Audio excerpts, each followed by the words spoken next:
Rise up, Badlands. Explain those Badlands. That's a hell of a name.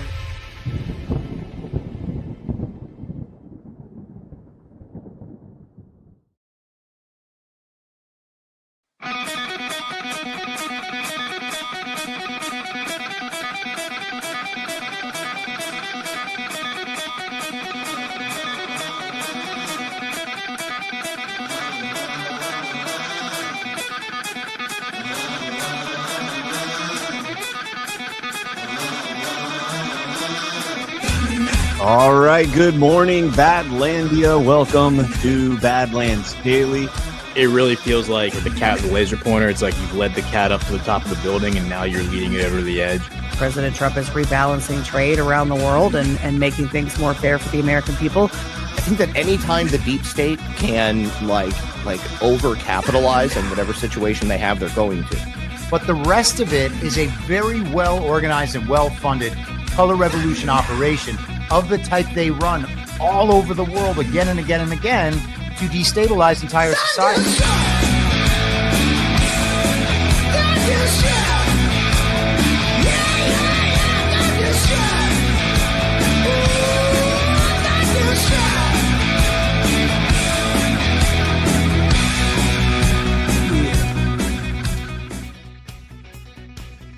All right, good morning, Badlandia. Welcome to Badlands Daily. We've made it to another Wednesday, and so I'm joined this morning by Ashe Epp. How you doing, Ashe?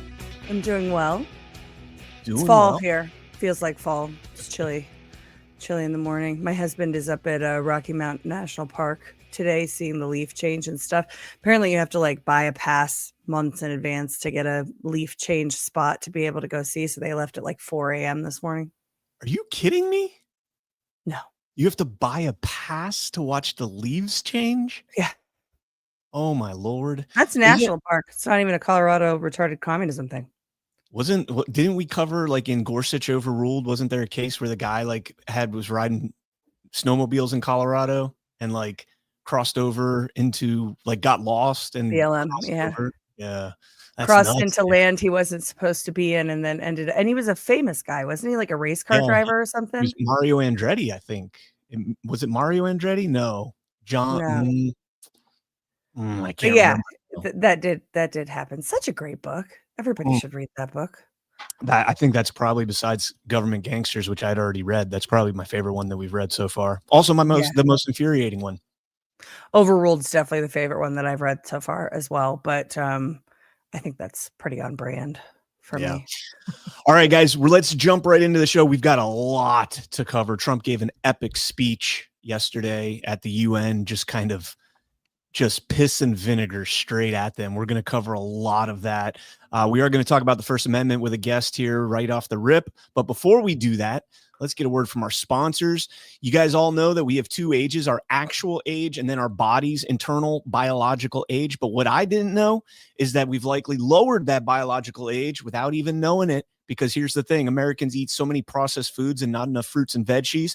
And perhaps most, are 10 plus years older on the inside than their actual age. They're ticking time bombs. A major university suggests how to slow aging and diffuse the biological time bomb. Participants slowed their aging by drinking Field of Greens. That's all. They didn't change their eating, drinking, or exercise, just Field of Greens. My wife and I take the Field of Greens every single morning. Each fruit and vegetable in Field of Greens was doctor selected for specific health benefits: cell health, heart, lungs, kidneys, metabolism, even healthy weight. I feel great knowing that Field of Greens is slowing how quickly I'm aging, and I encourage you to join me. Swap your untested fruit, vegetable, or green drink for Field of Greens while you still got some time.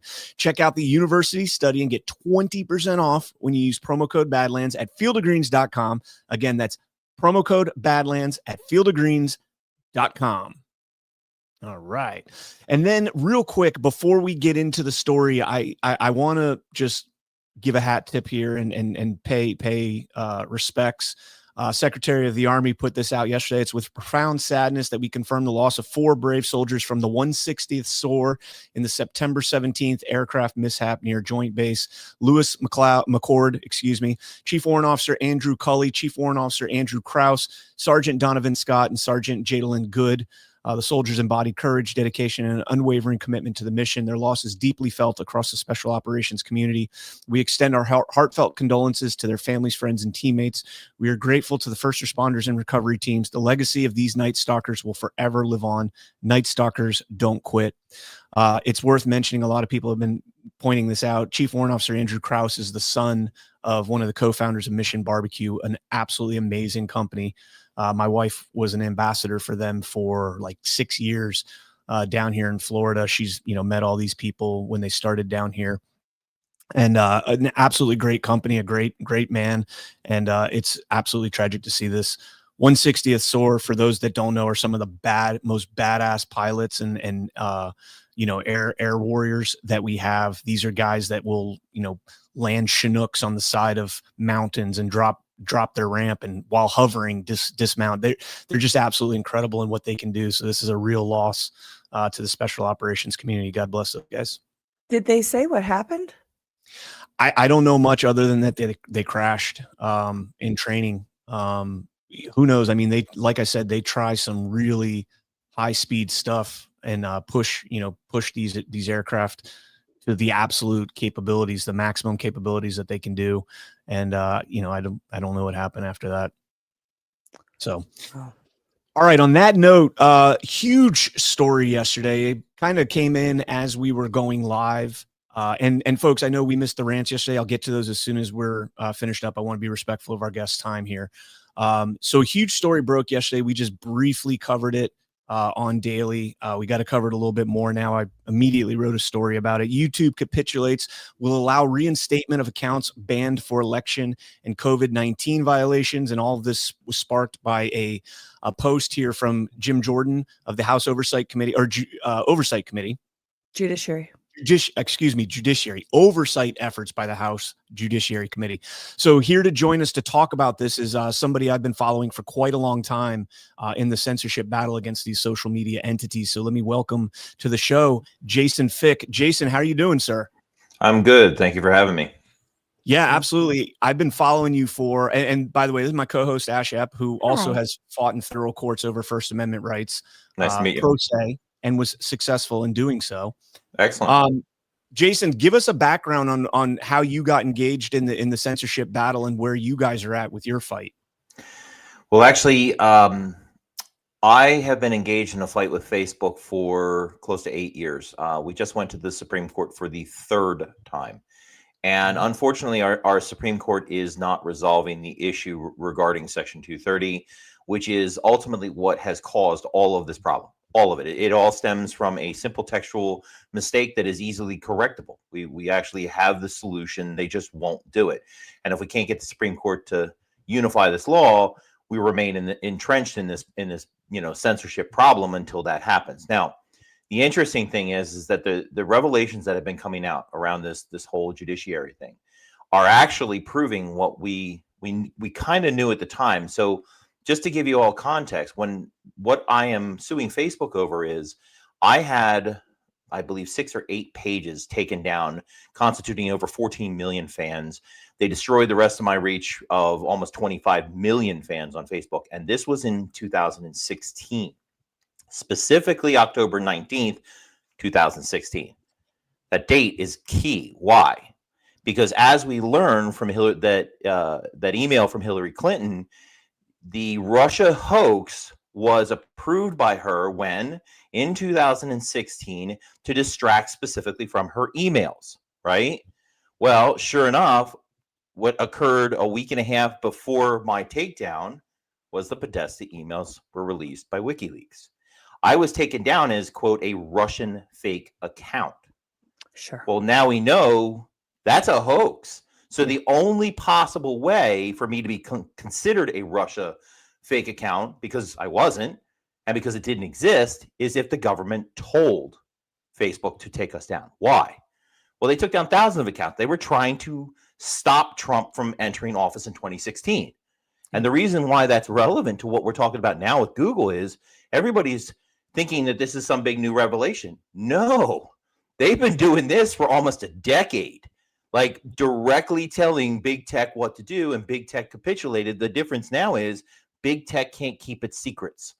It's exposed. We know they did it. We've got evidence of them doing it. So this is really kind of, for people like me who have been in this fight for a very long time, we knew it happened. Everybody else is just realizing, wow, now we have direct evidence, proof that it happened in their own words. In fact, I work in 2 other cases that get no media attention at all, but they dwarf Missouri versus Biden. In fact, if you know, do you know who Mike Adams is? Health Ranger, Friday on TV? Yeah. He's suing the entire censorship industrial complex, and we're helping him.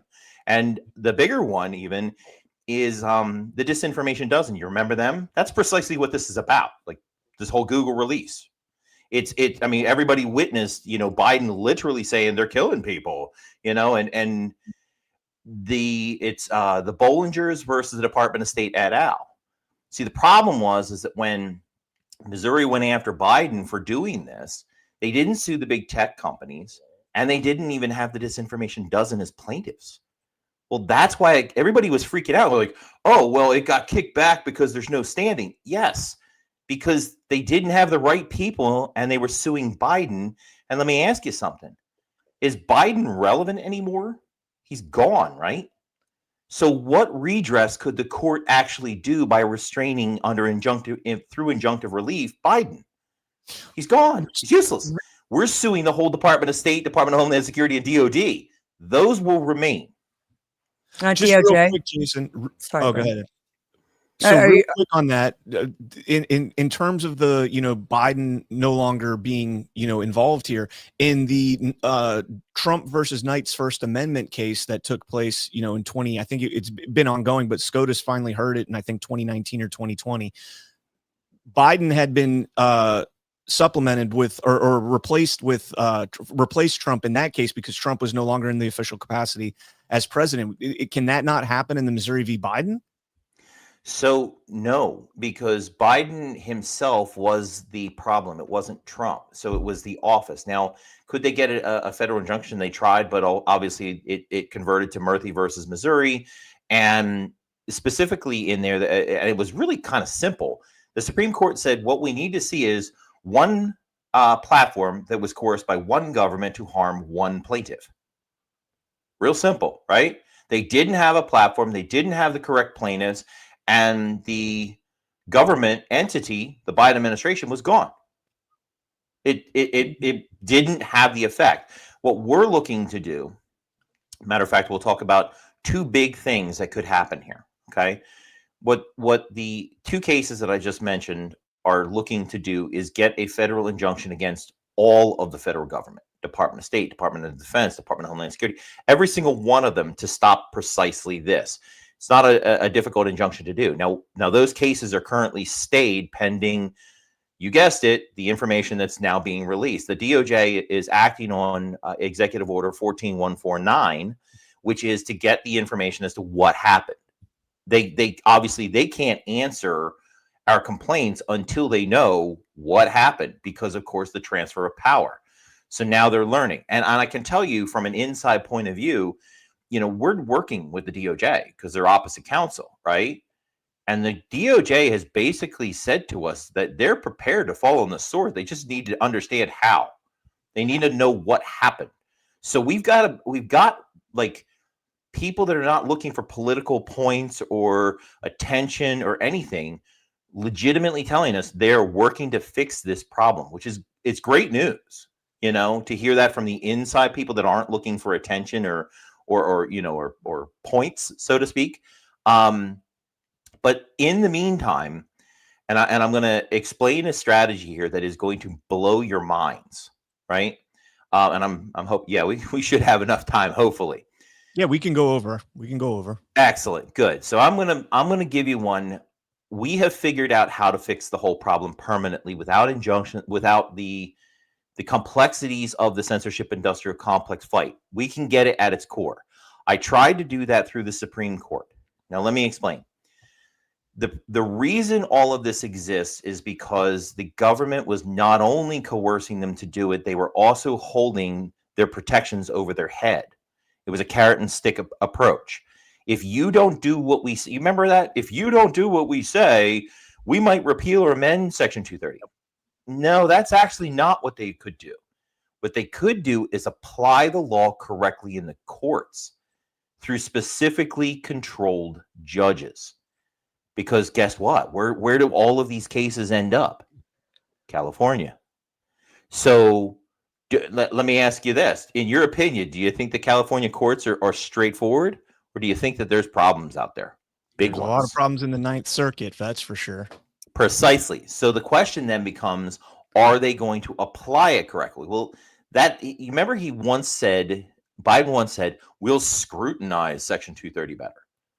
In other words, what he was effectively saying to these companies, because these companies are very advanced. These are not your average people. These are people that are, protected by some of the biggest, law firms in the world. They understood what that meant. What that means is we'll actually apply the law the way it's written, not based on the bad precedent, because Zoran's wrong, Batzel wrong, Barnes wrong, Kimsey wrong, Dryoff wrong. I can show you flaws in every single case.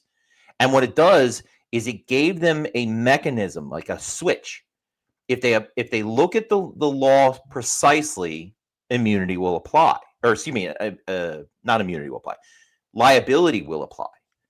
If they don't and just use precedent, they throw the precedent out at you, just basically stating it out of context, and says, they got immunity from everything. It doesn't matter what you say. In fact, in my case, and think about this statement. I was just dealing with this. This came from Dryoff, right? And they used it in my case to dismiss me. They said the plaintiff failed to allege enough facts to overcome immunity. Immunity precludes facts. It's a circular impossibility. How am I supposed to plead enough facts to overcome absolute immunity if the immunity itself precludes my ability to get to discovery and the facts? Exactly. See the problem? So now what we tried to get them to apply the law right. It's very simple. It was a textual mistake. And I'll explain. It's very simple. There is, in 230C1, it says no provider, user of an interactive computer service shall be treated as the publisher or speaker of any information provided by another. A general person understands what that means. It's a substitution. The platform cannot be substituted for the person who put the content there, correct? Right. Except that's not how the courts applied it. They said that the platform cannot be treated as a publisher, period, even when it is one. So now changing of a and the. Bingo. It is a and the. That is where it occurs, and I'm sure you've seen that through my post. That's text. That's not something that's questionable. It's not a novel interpretation. It's right there in the text. An affirmative, a definite article defines who the publisher is, not what a publisher does. We can fix it. It's real simple. Section 230C1 does not allow you to substitute the platform for somebody else.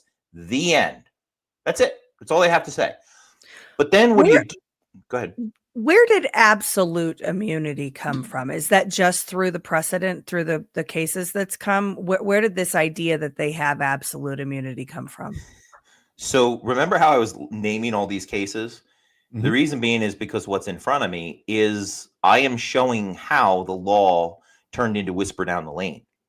One bad precedent was used to do another bad precedent, to do another bad precedent, to do another bad precedent that leads 2 decades to what happened to me ultimately. It is because courts didn't read the statute as it's actually written. What they said is, this precedent said, well, think of it this way. Zoran messed up A versus the. That's where it starts, at the very first case that ever came out. Then Batzel took that and went further. And then from there, it was Roommates. Roommates was an en banc decision that tried to get it straight, but the draftsmanship of the decision was confusing, where they thought that there was a requirement of creation, like an alteration of content, in order to constitute what's called development. In other words, there had to be some sort of change to the substance in order to constitute manipulation. It doesn't. There's in the law, there's a disjunctive, right? Or. It doesn't say creation and development. It says creation or development, meaning they're completely separate things. Creation became part of development. Then, because they're not creating content, why do you think fact checkers exist? They pay another company to create it while they're developing it, because the courts weren't understanding that development, the manipulation itself, is their own conduct, right? That's not an interactive computer service. That's a content provision issue, right? So that transformed over time and became what I just said, which was you can't plead enough creation facts in a development case to overcome an absolute categorical immunity. It's impossible now. So if they won't fix this and they won't treat them as a publisher when they are a publisher, we can't hold them accountable ever. Like there's nothing you can do. The stacking bad precedents, were those exclusively in California courts, or is it federal courts in District of California? Where did that happen? So Zoran was a Fourth Circuit decision. It made an inadvertent mistake. That was inadvertent. It was just the actual, they got to the sort of right conclusion, but the way that it was written was just sloppy. It was sloppy draftsmanship. That then turned into what it became. Now, roommates tried to get it right, and that was en banc because that's a multi-judge panel, right? I don't know how many we were, at least 9, maybe 14. But then all the rest are California because they just blew it up. Now, interestingly enough, Kimsey's really bad. Kimsey's where creation dumped into development. Kimsey just so happened to be August of 2016, right before the elections. And then dry off, which is the one that I just quoted with regards to the absolute absurd immunity, that was August of 2019. Are you seeing what's going on here?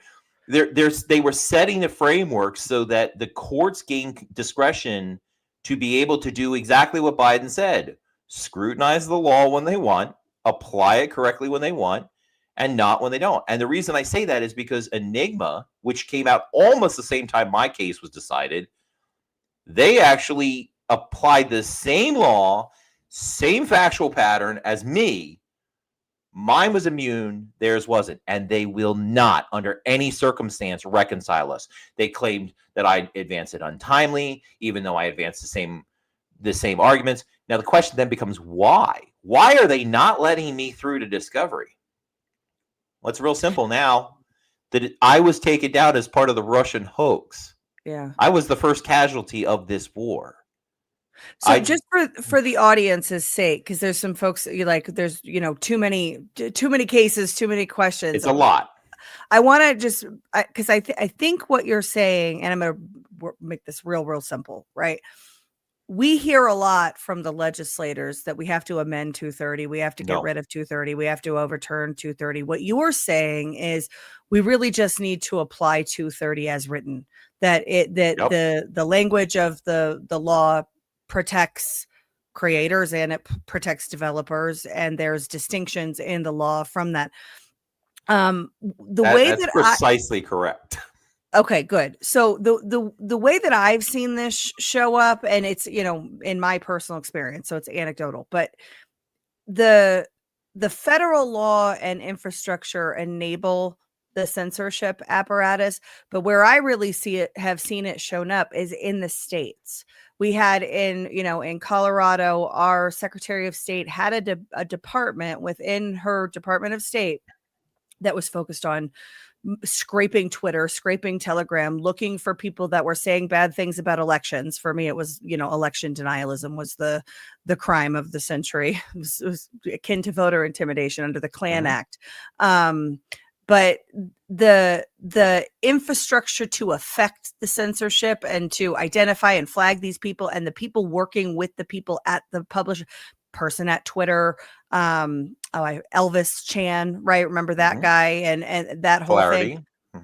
That's a crossover from the kind of federal government providing cover, but the states really executing the plan. Do you see any of that in your realm? And does what you're attempting to do impact that state level infrastructure at all? Well, let's now get to what I'm about to do, because this is a perfect segue. It'll explain exactly what happened, why. So because these companies were essentially protected by the government, but also being coerced by the government at the state level, federal level, and everywhere else, if they did not do what the state wanted, they would expose themselves to correct liability. If they got exposed to correct liability, Zuckerberg himself called it antitrust is an existential threat to big tech. It is. Why? Because they've all been acting unlawfully for years, decades. And that's what everybody's realizing with this Google release is that, wait a second, now they're state actors. And this is a key piece for anybody that is going to go after them, because we do that. I have the lawyers that will do this. They are a state actor, meaning their terms of service are no longer valid, right? They're what's called unconscionable. Why? Because you didn't contract with the state to censor you, did you? So the terms of service are state action, not a private contract anymore. They've developed into something different, okay? So now the thing is that what we looked at it and said, okay, how do we stop the original problem, which is the ambiguity of the law, right? Like you said, the law is fine. Just apply it the way it's actually written, rather than relying on all this garbage precedent that's been built up over decades. It's like trying to have like a nice dinner on top of a trash pile. It's not really possible anymore. So what you need to do is you need to get a bulldozer in, take the trash pile out, and start over again. Well, that's what we're about to do. Here's the key piece. How do you get the courts to capitulate to applying the law correctly if the highest court in the land won't touch it? That's what I'm facing right now. Is how do I get the courts to do this if the courts won't do it? We figured out how.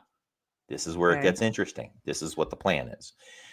So because I have now gone to the Supreme Court 3 times and I have no remedy left, my case is closed. It is finished. There's nothing I can do except for the fact that my rights were restrained by a third party, meaning Facebook, and the government insulated that. They denied me of remedy. Well, what is that? That's a denial of due process, right?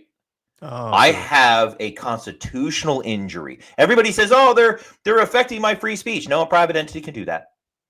Yeah. But if the government insulates it entirely, it's a due process violation, not by Facebook, but by the government. So now I'm going to be suing the United States in what's called a constitutional challenge and collateral attack, meaning I'm going to sue the United States and Facebook collaterally. Why? Because what they did in conjunction with one another was a denial of my rights. I was restrained and I was unable to do a damn thing about it because I couldn't even get in the courtroom, right? What happens now, and this is the brilliance of this plan. Not one attorney has been able to punch a hole in it. They can't even, there's no way to even argue it. Are you an attorney, Jason? No. I don't have a bar license, but I train attorneys on internet law.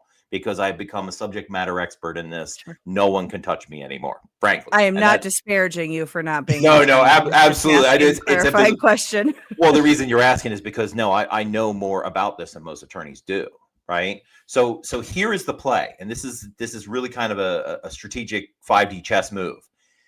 I sue the United States. Who's the litigator? Who represents the United States if I sue them? Who do I have to actually sue personally? Well, not personally, but I have to sue Pam Bondi in her official capacity, right? The Attorney General of the United States. That's the litigator. That's not the court anymore. That's not Facebook anymore. That's the executive branch. When I sue the DOJ, when I sue the United States, the DOJ comes in to represent as counsel. I allege I was denied of my due process rights. Section 230C1 was applied, not facially. The law is fine. As applied was unconstitutional in my case. That gives them a trap door. They have to defend a statute as constitutional, but they don't have to defend every single applied version of it if it's not constitutional. The DOJ then has to we're not in the courts asking for the court's discretion at all anymore. What we're saying to the DOJ and to the United States is defend what the courts did. Defend it. It's a paradigm shift. Now the DOJ has to come in and they have to say, well, can they defend it? Because somebody says, well, what if they defend it? There's a problem with that. Do you know what an EO is, an executive order? Do you know what its legal value is? because then nobody really quite understands it. It's kind of like law, but not really law, right? Because it's not binding on the government. It's binding on the executive branch and their extensions. Bingo. And who works for the executive branch? DOJ. The DOJ. And if it's binding on the DOJ has to follow the executive orders. And guess what executive order still exists? Biden never took it down. 13925, which precisely discusses Section 230 and concurs with me. They are bound by executive order 13925, executive order 14149, their own testimony in Gonzalez versus Google, to concede that my case was unconstitutional as applied. I would then get declaratory relief not to appeal my decision, but to void it as unconstitutional. And what would follow is a federal injunction that would require the United States never apply 230C1 as an immunity from suit ever again. That binds every single court across this nation from ever doing it again. It means that if big tech gets a request by the government and they fulfill that request and they're found out, they are immediately go to discovery. There is no, you get thrown out of court. Every case that will come will go to court.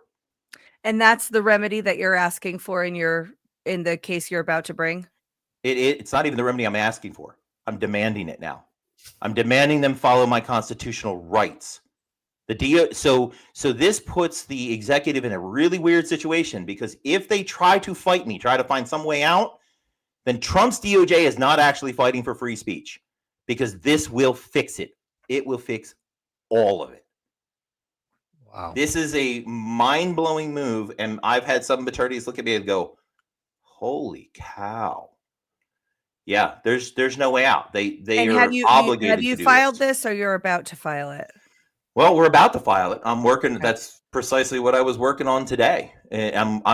What do you think? And now here's the cool part. And I haven't. And you're hearing this first, believe it or not. I'm going to drop this one first, which will kind of blow everybody's mind. Why? Because I like people that reach out and say, "Hey, do you want to get on here?" Like I'm actually going to be on, I believe, on Tim Pool next week. Don't talk about elections. He'll put you behind the paywall. No. The constitutional challenge aspect, right? So the way that this is going to be broken up, it's going to be 3 different elements. It's going to be what's called a bifurcated case. We're going to handle the constitutional issue first, which is the piece between me and the government and the way that Section 230 was misapplied. Well, let me ask you something. And this is a good question to actually ask here, and I need your honest answers. Have you guys been hurt by big tech as a result of the government's actions? Yeah. I see one hand. Do you? Yep. Yeah. Okay. Why haven't you sued them? Because I always thought they had immunity. We talked about this years ago when this happened in 2021. You and I talked about this, and I was under the assumption that they had immunity from this, these free speech. But also at the time, to be fair, Jason, we didn't know the full extent of the government involvement in these big tech platforms. You know, I said when we got banned, you know, the group of podcasters I was with, it was immediately following a Media Matters hit piece on us calling for our banning from YouTube, saying we violated their policies. And literally the next day, the ban hammer started coming down on all of us. And so that's an NGO, not a government entity, but they got government money. Exactly. They're government funded. So how much influence on there? Are they a conduit for them to act to YouTube? So what you're saying is I have a little bit of a different answer for why I haven't sued them. And that is because it's a David and Goliath. 2 things. One, incredibly hard conspiracy to prove, because you never get to see their internal communications, their internal documents between the government and the platform. So there's that aspect of it. And it's a David and Goliath kind of thing. They've got the resources of, tech companies, which are basically nation states, and the United States government nation state. You guys nailed it. And so let me trace it for you. So what the problem here is that there's nothing wrong with the law. The courts converted into immunity, right? So now if you sue them, it costs you a ton of money. You're in a David Goliath position with a court that is applying the law wrong. So everybody thinks that all you're going to do is get dragged to California, spend a lot of money, be in a David versus Goliath fight, and you're going to get thrown out on immunity, correct? That's your understanding of the way this works, correct? So you didn't file suit even though you were hurt.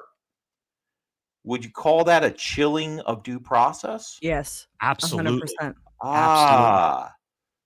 So everybody that didn't sue because they didn't think they could sue has actually suffered a constitutional violation, not at the hands of big tech. That stems directly from the United States judiciary. Precisely what this case is about, the misapplication of law, right? Everybody else has standing like I do in the first bifurcated piece, which means I can actually bring allies. Everybody has been talking about a class action. This is similar in nature, but not an actual class action because I don't have to certify a class. I simply bring in massive names to bring weight against the courts. I'm not going to be fighting in California. That's the other thing. I'm fighting under the Third Circuit, and the Third Circuit has already got it right. Look up a case called Anderson versus TikTok. They recognize that when the platform itself makes a conscious decision to recommend content, they all do that, right?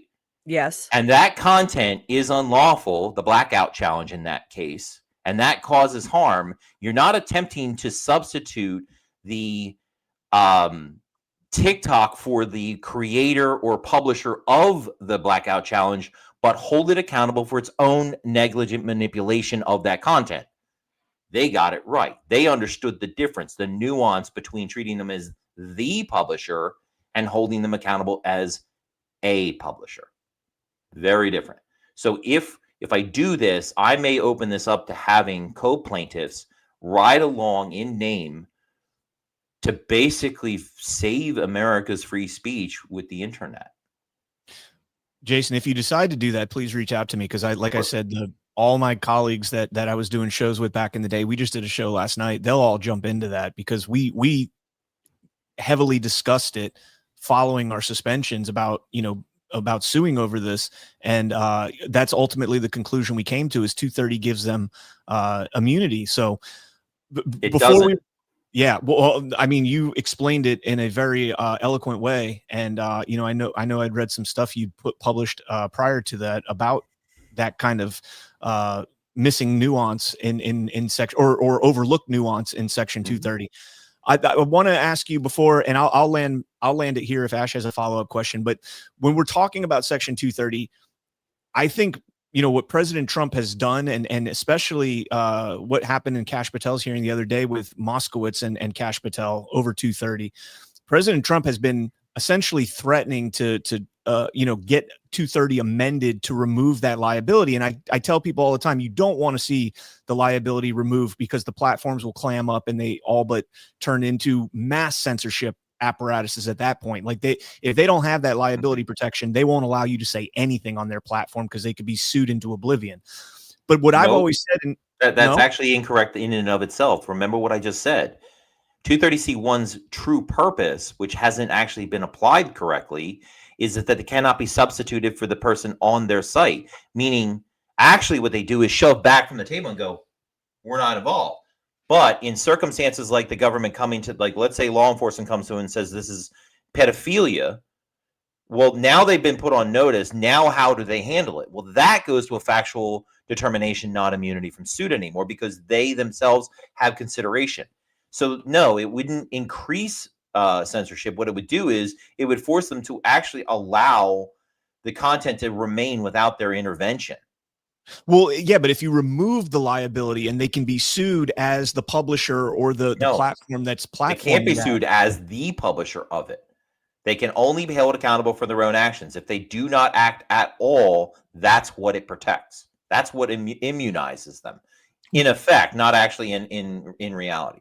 Right, but don't you think that if they don't take action, like even the most subtle defamation case could blow back on them? Like if I say that Jason Fick is a I don't know, I make something up and it's still lawful speech, but you can here's the thing. Do they know? It's about knowingly or unknowingly hosting content. That's the division line. If they know that they're hosting something that is factually inaccurate, then yeah, they can actually get hit for defamation. If they don't know that it exists or that it's factually incorrect, then factually it'll play out in their favor. Then they were acting in good faith. The thing right now is they can't be held accountable for anything. And Yeah, that is a problem. There's no, I think what you're saying is that they don't have a duty to fact check everything that's on their platform. Bingo. If something is brought to their attention that is, criminal conduct or black market stuff or whatever, then and they are made aware of it. This is principle that's throughout the law, right? Once you're aware of something, Bingo. then you may have a duty. But one of the things that I really like about, and I know, Brian, that we're trying to get out of here, so I'll be quick, but one of the things that I really appreciate about your approach is that you're not blaming the law and you're not really blaming the courts. What I hear you saying is that the challenges and litigation around this issue in the past have been, I mean, this is my interpretation, but lazy legal work or misguided legal work, and way too many times, this is something I get yelled at by the audience and others all the time. Way too many times we blame the judges and we blame the courts for crap legal arguments that are brought that they haven't actually met the burdens. Oh, it was thrown out for standing. Well, yeah, because that party doesn't have standing. But if you actually go in and look at the nuance of the law, we don't one of the things that I think is amazing about this conversation is we don't actually have to change the law. We've seen so much hysteria over Section 230 and it giving absolute immunity to platforms, to big tech companies. And that's bullshit. It's not, that's not the law. It's not, that's interpretations and, crap lawyering, which is a big problem in a lot of these areas. It's a mountain of bad precedent they keep building on when they don't understand they got to get rid of the original precedent. And the only court that can do that is the Supreme Court. And if it won't, we can't ever fix it. And that's why I agree with you. I don't think that every judge did this on purpose. I think that they read bad precedent and they applied bad precedent, even worse, without actually considering the statute de novo, meaning anew. Like, look at what it says. It doesn't say what you're telling us it says, right? But more importantly, if in those cases, I don't think it was intentional. I think in my case it was, because they didn't give me bad decisions. They wouldn't even address it. Yeah. Like dismissing Enigma as untimely when Enigma directly conflicts with my case and my case is a constitutional deprivation.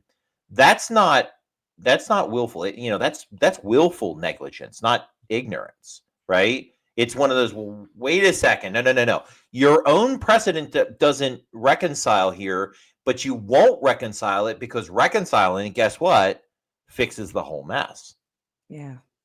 That's a different kind of level of incompetence. That's negligence. And so coming at it from an angle of, well, if you refuse to fix the law, if you refuse to deal with the bad precedent, it's actually a due process violation. Yep. It's damn good. So now we're demanding the United States defend what the courts did, and they can't. Yeah. It is impossible. We have multiple circuit conflicts. We have constitutional deprivations. We have free speech restrictions. We have chilling of speech, chilling of due process. It is a massive mess. Why? And see, Trump should love this. Why?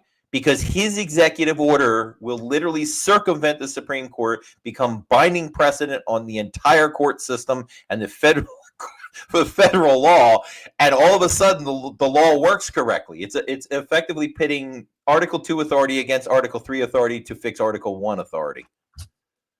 It's an interbranch conflict, believe it or not. Yeah. Jason, we got to get you back on where we can do just a show dedicated to not just your case, but Section 230, the censorship apparatus and regime, and go longer form. We're kind of limited to 20 to 30 minutes here. But we're going to get you back on. I'll get in touch with you again. But where can people follow you on social media? I am predominantly doing only X at this point because it's the only platform that I have any say. And even then, I know I'm restrained on X as well. But just at my name, Jason Fick, just search me up on X. You'll find me. And that's where I predominantly put most of my stuff. And again, I'm also not seeking attention. I just want to fix the problem. I want to solve this for everybody. Amen. Well, God bless you, Jason, and thank you for joining us this morning. We'll get in touch and we'll get another show going with you because I got a lot of questions that I would love to pick your brain on. There's a lot here that people want to understand, and the problem is to really understand it, you need hours to fully grasp what happened. It's massive. 100%. All right, Jason. God bless, sir. Thanks so much. Sir. All right, man, that was awesome. Super awesome. So that decision, I mean, or not the decision, but the that announcement yesterday. We'll see what happens with it, but you know, a lot of that was the influence that President Trump put on with 925 and with 14.9, those two executive orders from President Trump. And you know, they're digging their own grave at this point. Zuckerberg sent that one letter, you know, what was it, last year? You know, or was it earlier this year? Man, time's flying. Anyways, all right, let's go ahead and jump into our next two sponsors, and then we'll get into the news for the day. Ash, did you freeze them? Oh, okay, you're there. I'm okay. here. All right, let's talk about this sponsor. I'm excited about this one. Oh, not that one. This one. There we go. All right, so Chef Man, full blown, the whole company, not just the individual items. Every single item on that screen right there, I have, and every single item on that screen, I love. I know Ash is obsessed with the Pebble Maker ice machine on the left, and the Obliterator blender. I don't have the smoothie maker, so I can't speak to that one. But the Obliterator blender, Alpha and I were talking about this. I have never gotten above like a 1.5. I feel like it would launch to space if you went past a 1.5 on it. It's freaking awesome. The Obliterator is so badass because it has like an AI mode or something, and like when you blend like a smoothie, like you can hear it changing like different speeds and everything, like it, and it has just the absolute perfect consistency for a smoothie. Like just me and my wife, me and Chrissy have been making smoothies for like 1.5 months now. Just every day we're going to the store, we're buying bananas and strawberries, and she buys all the berries. It's so great. All right, guys, you've heard me talk about the Chef Man Pebble Ice Maker. It gives me the perfect chewable ice, the kind that you beg for at the drive-thrus, and now we have it at our very own home every single day. And Chef Man has seriously outdone themselves with the Obliterator. That's one we were just talking about. It's not just a blender, it's a kitchen beast. Total upgrade from anything I've ever had before. It blasts through everything from frozen margaritas to hot soups and sauces. Christy made a soup in it last night. This thing is unstoppable, and it's smart. It has auto blending technology. There it is, which means no guesswork. It literally reads the texture. So I feel like this is the first time I've done this ad, and that's exactly what I was just saying right there. So you get the perfect consistency every single blend. No more mystery chunks in your smoothies. And it gets, get this, it cleans itself. Just press self-clean mode, and boom. It's got a sleek, compact, award-winning design, so it looks great on the countertop, and it's every bit as powerful as those quote-unquote fancy blenders, but without the ridiculous price tag. And with my discount, you'll save even more. Visit chefman.com/Badlands and use promo code Badlands for 20% off. That's chefman.com/Badlands and use promo code Badlands. And if you go to chefman.com/Badlands and you're looking for the Ice Daddy, you need to look for the Pebble Ice Maker, because I'm the only one that calls it Ice Daddy.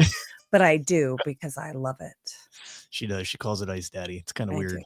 It's kind of weird. Perfect. It also has self-cleaning mode, which is super easy. You just take the basket out, fill it, you know, up to the fill line with water, hit the clean cycle, and then you're ready to go for another week. It's super easy to clean, and it's got the little ballpark ice. Yeah. Which I love. All right, so let's get into the news. So we're gonna cover the UN speech first, but before we do that, I want to play this clip. I meant to play this yesterday, and I'm actually kind of glad I played it today because there were more developments yesterday. But this is the U.S. Secret Service field agent in charge. Excuse me, U.S. Secret Service agent in charge of the New York field office. His name is Matt McCool, I think, which is just like a central casting name right there.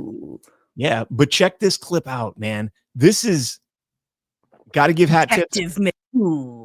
Got to give credit where credit is due. By the way, he's wearing blue eyeglasses, Ash. Just pointing that out. As all the cool people do. Yeah, total liberal, though. I'm just kidding. All right, here we go.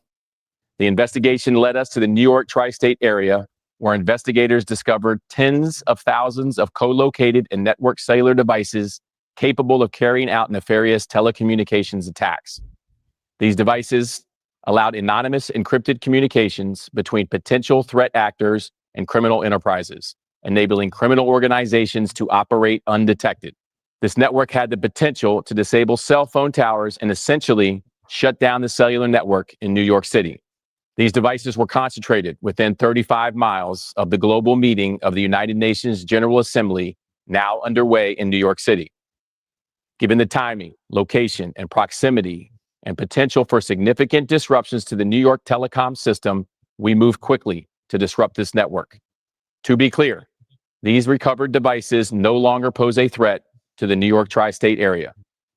We will continue working towards identifying those responsible and their intent, including whether their plan was to disrupt the UN General Assembly and communications of government and emergency personnel during the official visit of world leaders in and around New York City. Forensic examinations of the equivalent of 100,000 cell phones worth of data is underway.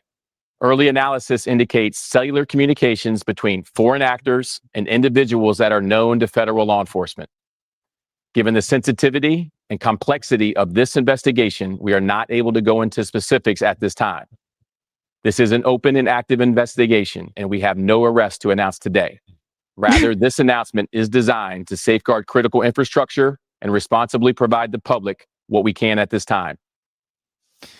Yeah, the chat thinks this guy is Superman. I think he has a lot more questions. Why is there no one there asking questions? Because I have a lot of questions. What are these devices? Are they like EMPs? They sound kind of.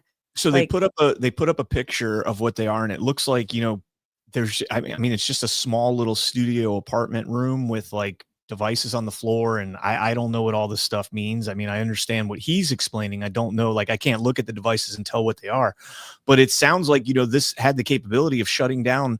Like, people don't understand. They're like, oh, you shut down my cell phone. Yeah, that's a huge deal. You know, it's if you're critical infrastructure, there's critical infrastructure, emergency services, the ability to respond, that all runs on that. So that's what it sounded like at first. Was like it was a jamming kind of thing, that they were able to like EMP the New York grid, which that's concerning. Then especially while the UN General Assembly is going on. Yeah, I mean, who the fuck I don't give a fuck about those guys. President Trump was there. President Trump being there is concerning. Yeah, the rest of them can get bent, but then you have the foreign actors with people that are known to law enforcement. And we know that they were communicating, and we're not sure what their scheme was, but we think they might have had some sort of scheme to disrupt the UN General Assembly. And we have no arrests to announce at this time. Now, that doesn't mean that they didn't make arrests. It just means that they're not going to announce them right now. He had all the, you know, he did look like Clark Kent. Looks like he's going to rip the shirt and show the Superman seal beneath, and then he's going to save us all. But I mean, it's more talk. And we're, you know, it's more, I mean, if we are to believe what he's saying, they broke it up. I mean, that's beyond talk. Now, like you said, the arrest. No arrest to mention at this time, though, Brian. Well, I mean, they didn't kick down the door, and the guys were all just standing there like, hey, look, it's us. I mean, this is an automated system. Also, the devices, like these devices don't pose a threat to New York anymore. Are we sure we got them all? No, that's the concerning thing, is something like this can be, you know, this can be popping up anywhere. Right. And, you know, you take down the cellular networks in an area, and you've basically gone back to the Stone Ages. Right. Everything now is dependent on cellular networks. And taking down the cell towers. I mean, you're talking all sorts of communications, and it doesn't take long for a society to devolve once they lose those capabilities. So probably wouldn't impact Starlink, but maybe the devices. It might impact the device's ability to receive Starlink. Yeah. So you would effectively be dead in the water, but it wouldn't. Starlink should work for people that their devices aren't compromised. Well, so that was a good thing from Secret Service. Here is a not so good thing.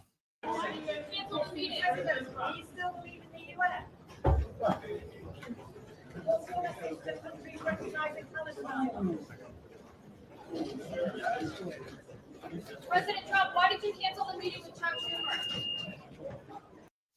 In the words of the late, great Mitch Hedberg, the escalator is out of service. They're now stairs. Sorry for the convenience. President Trump gets on the escalator and it stops. And now, you know, that's kind of a big deal, because there's no reaction from Secret Service. Like, as soon as that escalator stopped, and a lot of people are pointing this out online, they should have immediately grabbed him and started bringing him off the escalator and getting him moving. You don't want him. Granted, I'm sure this is a secure, sterile area, but so was the perimeter at Butler, right? So, you know, and when you go back and you think of JFK, for example, right? When JFK was coming around, you know, the corner in that Lincoln, That car slowed down to a near stop. It was not supposed to do that. And why does that happen? Because it gives the shooter a much more a much less difficult shot.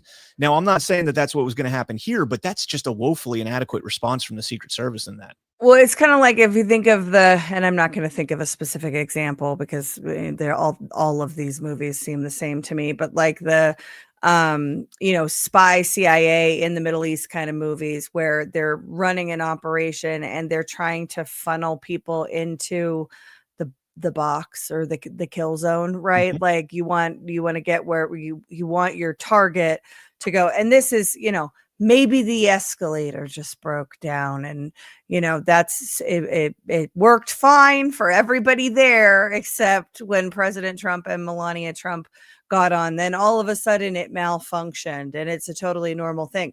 Maybe that's true, but I think that's the least likely option when we're talking about the president of the United States who has had already 2 attempts on his life and one by somebody that tried to stab himself in the neck yesterday. But I think you're right. The Secret Service has to react as though it's a threat at that moment, and they're just standing there like, huh? Yep. Twiddling their thumbs. This is a post here. Susan Crabtree, who covers the Secret Service thoroughly, has a statement from Rich Staropoli, who used to be the head of U.S. Secret Service for the UN General Assembly. And he said, the stalled escalator and broken teleprompter at the UN, just another example of how the UN will do anything to embarrass or harass the Americans. I was the UN site agent for 5 years. It was always a problem. I was there when they wouldn't open the gate on the First Ave for President Bush and kept him waiting, which resulted in us removing the gate. I was there when the UN security shut down the mags because magnetometers, because screening people was causing a backup. I was there when the UN security caused an uproar because the U.S. military EOD teams sweeping cars entering the UN via First Ave apparently weren't moving quickly enough for the Undersecretary in General. It is a total scam. Yeah. So ongoing problems with the UN. Shocker. I'm just disappointed that we didn't take the opportunity of having all the UN leaders there to arrest them all. And here was President Trump as he started his speech. More problems. Very much appreciated. Oh, he looks pissed. And I don't mind making this speech without a teleprompter because the teleprompter is not working. I feel very happy to be up here with you nevertheless. And that way you speak more from the heart. I can only say that whoever's operating this teleprompter is in big trouble.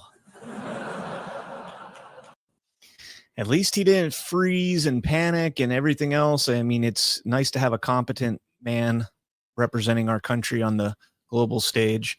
Why did the teleprompter never crap out for Biden when he was speaking to the UN? Because that would have been hilarious. Or the escalator. And an international embarrassment for sure. Yeah, he definitely wouldn't have been able to walk up those stairs. That's for sure. It is kind of a massive flex, though, that President Trump was like, oh, the teleprompter's not working. So I guess we're doing this off the cuff. And also I'm going to speak for an extra hour. And I'm going to take some hard shots at you. Check this out. I ended 7 wars, dealt with the leaders of each and every one of these countries, and never even received a phone call from the United Nations offering to help in finalizing the deal. All I got from the United Nations was an escalator that on the way up stopped right in the middle. If the First Lady wasn't in great shape, she would have fallen, but she's in great shape. We're both in good shape. We both stood. And then a teleprompter that didn't work. These are the 2 things I got from the United Nations, a bad escalator and a bad teleprompter. Thank you very much. And then one more clip of him just blasting the United Nations. Here we go. Not only is the UN not solving the problems it should too often, it's actually creating new problems for us to solve. The best example, here. Number 1 political issue of our time, the crisis of uncontrolled migration. It's uncontrolled. Your countries are being ruined. The United Nations is funding an assault on Western countries. Yes. and their borders. In 2024, the UN budgeted $372 million in cash assistance to support an estimated 624,000 migrants journeying into the United States. Think of that. The UN is supporting people that are illegally coming into the United States, and then we have to get them out. The UN also provided food, shelter, transportation, and debit cards to illegal aliens. Can you believe that? Yes. On the way to infiltrate our southern border. Millions of people came through that southern border. Just a year ago, millions and millions of people were pouring in, 25 million altogether over the 4 years of the incompetent Biden administration. And now we have it stopped, totally stopped. In fact, they're not even coming anymore because they know they can't get through. Why do they See, show those El Germans? Salvador? Well, the Germans were right behind the El Salvadorians, and the Germans look pissed. Yeah, but that's just looking at the El Salvadorians, and it's like, yeah. Get through. But what took place is totally unacceptable. The UN is supposed to stop invasions, not create them and not finance them.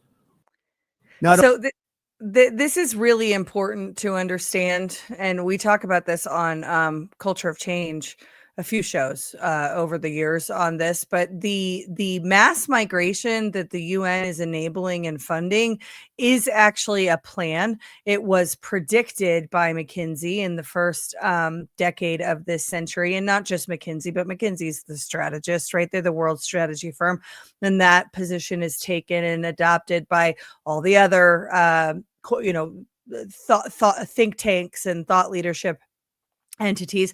Then it's picked up by the governments and the corporations and the NGOs, and it's driven down in through the change. It's not an accident. It's not climate change. It's not. That's what they'll tell you. The globalists will tell you, well, climate change is forcing migration, so we have all these people moving around and we have to do something about it because it's not their fault. It's climate change's fault. Bullshit. It's actually a plan that was developed by the globalists to reshape the demographics of the world. They've been doing it for 20 years, and it's time to end it. What I love about this speech is that this is President Trump, in my opinion, speaking directly to the invisible enemy.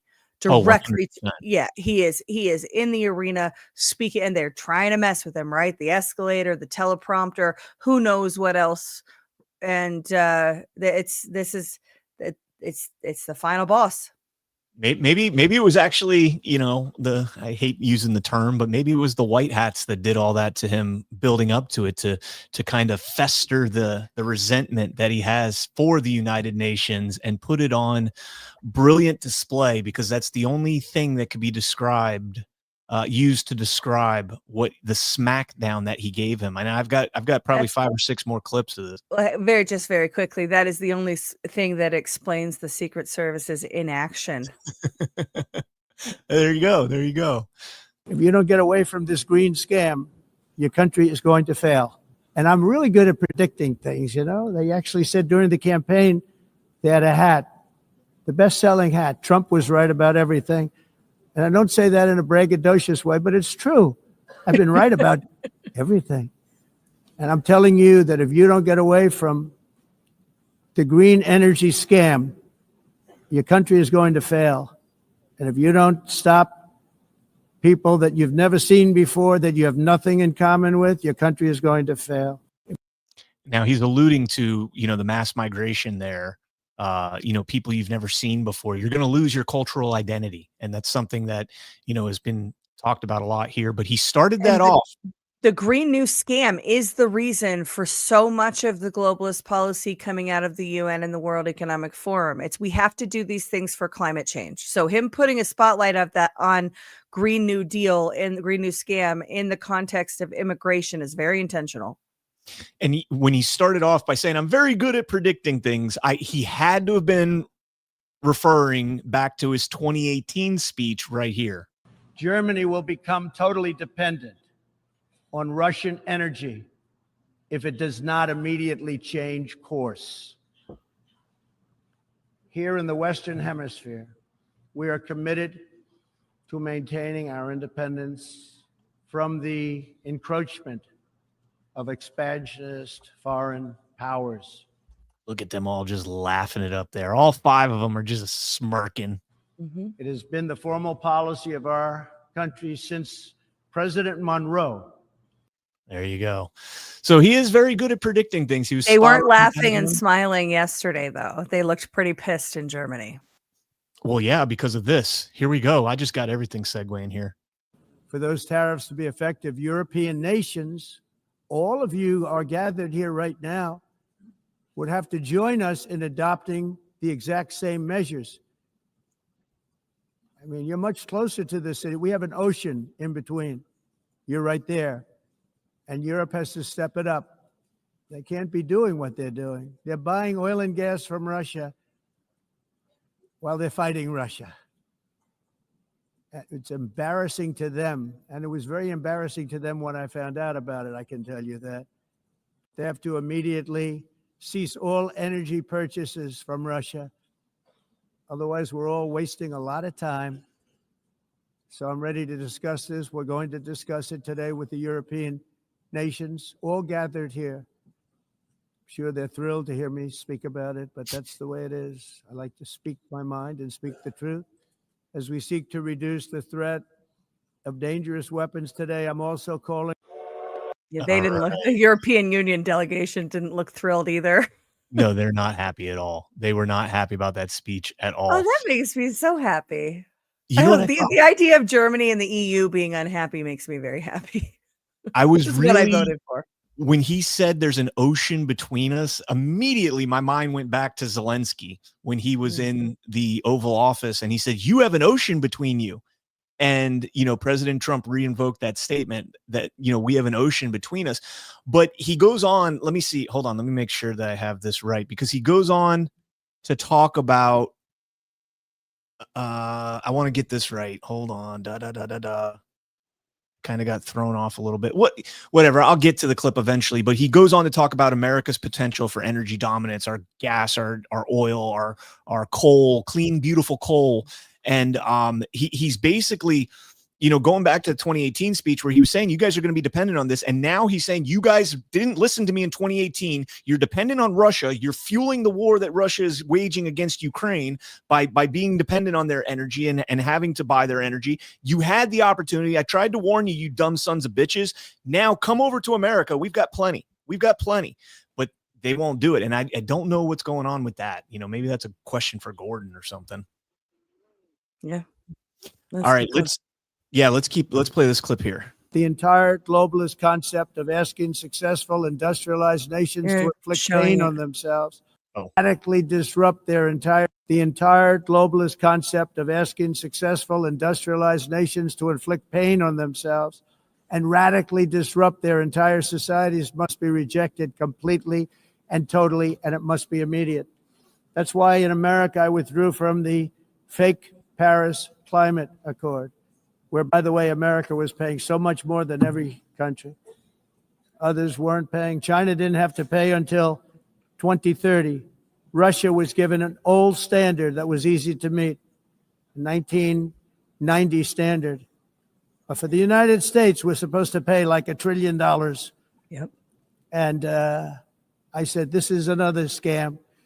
The fact is, the United States has been taken advantage of by the world for many, many years, but not any longer, as you probably noticed. I unleashed massive energy production and signed historic executive orders to hunt for oil, but we don't have to do much hunting because we have the most oil of any nation anywhere, oil and gas in the world. And if you add coal, we have the most of any nation in the world. Clean, I call it clean, beautiful coal. You can do things today with coal that you couldn't have done 10 years ago, 15 years. So I have a little standing order in the White House. Never use the word coal, only use the words clean, beautiful coal. Sounds much better, doesn't it? I love him so much. We stand ready to provide any country with abundant, affordable energy supplies if you need them, when most of you do. We're proudly exporting energy all over the world. We're now the largest exporter. Why do I doubt myself? I knew I should. I put everything in order for a reason, and I'm like, let me find it. That was the right clip. It was in the right order. I doubt myself. So what he's talking about there, you know, the Paris Climate Accord, $1 trillion. China doesn't have to pay till 2030. We saw the same thing with the World Health Organization during the pandemic, right? United States is spending 240 million or whatever it was to the World Health Organization. Nobody else is even close to that. NATO, same thing. Nobody is even close to us. Just yesterday, we were talking about Bristol Myers and their new schizophrenia drug, and how the United States, we're supposed to have this deal where pharmaceutical companies have to sell to us at the same prices to other countries. So what did the pharmaceutical companies do? They turned around and started selling to the other countries at the same price as us. They didn't start selling to us at the same price as them. They flipped it around. So now the UK is getting screwed as hard as America's getting screwed. Why are we always the ones getting screwed? Well, it sounds like they're screwing everybody now, and that's great. I think I was going to say something else about that. Oh, so one of the reasons, so this is going back, it's, now we're talking about energy and not the migration issue, but it's the same problem. Or the same enabling factors, and that is the UN and the World Economic Forum and the other adjacent groups, right? It's all globalism. They have set the parameters. So we'll talk about energy again under the umbrella of the Green New Scam, under the umbrella of fighting climate change. We've set, the Paris Climate Accords that gave a massive burden to the US, but the other large economies in the world didn't have that massive burden because the UN and the WEF and the global consensus of the public-private global consensus is, well, they're emerging economies. So they can't be put on the same playing field as the United States because they're not as advanced, not as mature as the United States, which is bullshit, certainly if we're talking about China, but they've allowed the US to carry the burden of globalism while China was rising. And China rising was a globalist thought leadership endeavor about 15 years ago. And then came the Chinese imperative. You've got to do business in China or you can't compete. You've got to have your business have a footprint in China. You've got to be leveraging the labor arbitrage from China or you're not going to be able to compete. What happened after the pandemic? Well, the pandemic proved that was bullshit. And actually the interdependence, the global interdependence of our economies is a massive threat if we have things like a pandemic. So what are those thought leadership and institutes saying now? You really can't leave China. You can't leave China. You've got to stay in China. It's going to be a mistake if you leave China. Why? Because China is a massive hub of their globalist, their globalist world domination scheme. And the U.S. is footing the bill. The U.S. is carrying the pressure and the weight while they've reshaped the world, whether that's migration or energy or the, pick your sustainable development goal. They're all in pursuit of the global world order. Trump is dismantling it. Trump and the Sovereign Alliance, I would argue, are dismantling it. It's going to be real uncomfortable for the UN and the World Economic Forum crowd, which includes a lot of the world leaders, right? But suck it. We're not doing that anymore. The American people are done being the doormat of the world. It's going to really suck for the EU and NATO because, what Trump is pointing out there is that NATO countries in the EU are literally engaging in business deals with Russia, the quote unquote enemy, the boogeyman, when we have the same exact goods, probably cheaper. I don't know the price of barrel in the US versus Russia, but they're not engaging with us. They're doing it through Russia. And I understand there's, logistical issues and all that stuff, but just absurd to me that they're not engaging in those, businesses in those deals with us. Meanwhile, they're thwarting our ability to end that war over there. President Trump said he could end it instantly. Well, how was he going to do that? The same way he's ended all these wars, through economic sanctions, through using economic warfare rather than kinetic warfare. And they're good deal making, right? The President Trump looks at deals as how can everybody get what they want versus the old way diplomacy of, well, we've got to negotiate against the United States before we the United States need to negotiate against the interest of the United States before we actually get to the table with our enemies. I was about to say, with friends like these, who needs enemies? Exactly. Let's play this clip. I just love this clip because you can literally hear the wind, the air being sucked out of the room. Go ahead. Are we still on the energy topic? Because there's just one more thing I want to say. Go ahead, because this is climate change, but okay. on the it's important to understand that if we're talking about competing in the energy markets, competing with China or competing with Russia, the United States of America has the ability to kick all of their asses and leapfrog them. The only reason that we're not doing that we haven't done that we have not maximized our energy capabilities is because of the bullshit climate change agenda. That's it. That's the reason we're negotiating against ourselves. Segue. In 1982, the executive director of the United Nations Environmental Program predicted that by the year 2000, climate change would cause a global catastrophe. He said that it will be irreversible as any nuclear holocaust would be. This is what they said at the United Nations. What happened? Here we are. Another UN official stated in 1989 that within a decade, entire nations could be wiped off the map by global warming. Not happening. You know, it used to be global cooling. If you look back years ago in the 1920s and the 1930s, they said, global cooling will kill the world. We have to do something. Then they said global warming will kill the world. But then it started getting cooler. So now they could just call it climate change because that way they can't miss. It's climate change. Because if it goes higher or lower, whatever the hell happens, there's climate change. It's the greatest con job ever perpetrated on the world, 100%. In my opinion. Climate change, no matter what happens, you're involved in that. No more global warming, no more global cooling. All of these predictions made by the United Nations and many others, often for bad reasons, were wrong. They were made by stupid people that have cost their countries fortunes and given those same countries no chance for success.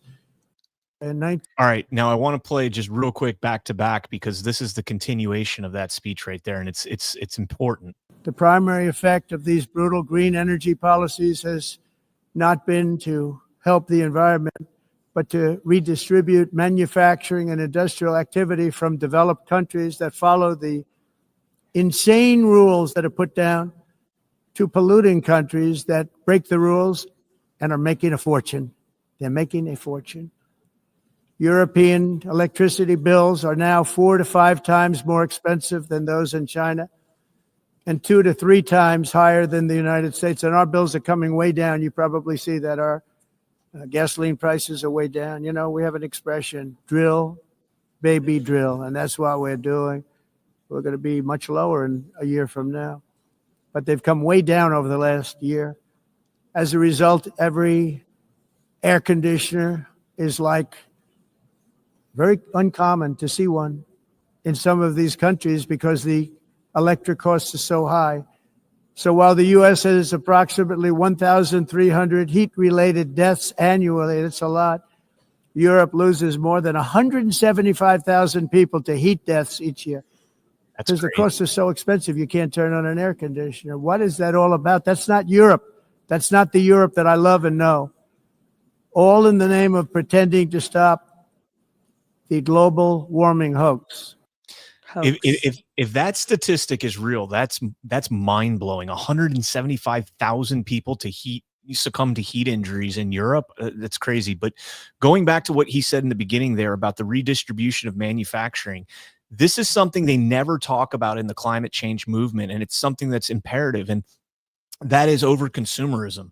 You know, manufacturing is not the problem. Clean manufacturing, all that shit. They just offshore it to countries that nobody has any oversight of. Nobody's going to be looking into them. China, some of the other third world countries. And, you know, as President Trump says, they're getting rich off of this. Yes, they are. And there's no distribution of that wealth. They're paying, you know, meager wages, you know, slave wages to people while the oligarchs in those countries are, you know, basking in the U.S. capital that's going to them. Meanwhile, if the consumerism is the problem, if you think global climate change is a problem. I don't. You know, I do think we do have limited resources, but I think that we're continually evolving our resources into new technologies that you know, replace fading out resources. But that's the problem, in my opinion, is consumerism. Nobody ever talks about we got to have the newest iPhone every single year. We got to have new shoes every single month. You know, there's people out there that just buy, and then they take their old junk, they throw it away and rinse and repeat. We never talk about that. We just talk about We don't talk about the redistribution and manufacturing. We just say we're doing it in the United States. Nobody else is doing it. If you remember in the pandemic, and just last point, Ash, if you remember in the pandemic when China shut down and completely locked down, they showed like a satellite image of China. And after, 2 or 3 days of them being completely locked down, you could see the land clear as day because the pollution was just washed away from the overhead shots of that. All right, I'll land there. Yeah, I mean, I was just going to say that in the wake of World War II, the prediction was made that American society was going to become a consumption society instead of a producing society. And then it happened because the globalists are really good at predicting stuff, right? No, because they make a plan and they execute their plan. I love President Trump's remarks on this. The only thing that I would slightly push back on is that the Green New scam was bought by and executed by stupid people. It was not developed by stupid people. The people that developed it are not stupid. They don't misunderstand the behavioral change that it is going to result in. That's what they want. They're very smart people. They're very sinister people. They're fucking global psychopaths. And the stupid people should feel ashamed. They're probably too stupid to feel ashamed. And instead, they're all probably watching that speech and thinking, oh, Trump is so stupid for not believing in climate change. Right? That's the stupid people. The people he's talking to in that room are the stupid people. They're not the people that developed the plan. They're not the people that have sold this to the world. Yeah, hold the stupid people thought for after the UN segment. We'll get into that because that's gonna come back around again. Here's President Trump. This would be the most epic thing that he could accomplish. In my opinion, this would resolve so many problems throughout the globe. As we seek to reduce the threat of dangerous weapons today, I'm also calling on every nation to join us in ending the development of biological weapons once and for all. And biological is terrible, and nuclear is even beyond, and we include nuclear in that. We want to have a cessation of the development of nuclear weapons. We know, and I get to view it all the time. Sir, would you like to see? And I look at weapons that are so powerful that we just can't ever use them. If we ever use them, the world literally might come to an end. There would be no United Nations to be talking about. There would be no nothing. Just a few years ago, reckless experiments overseas gave us a devastating global pandemic. Yet despite that worldwide catastrophe, many countries are continuing extremely risky research into bioweapons and man-made pathogens. This is unbelievably dangerous.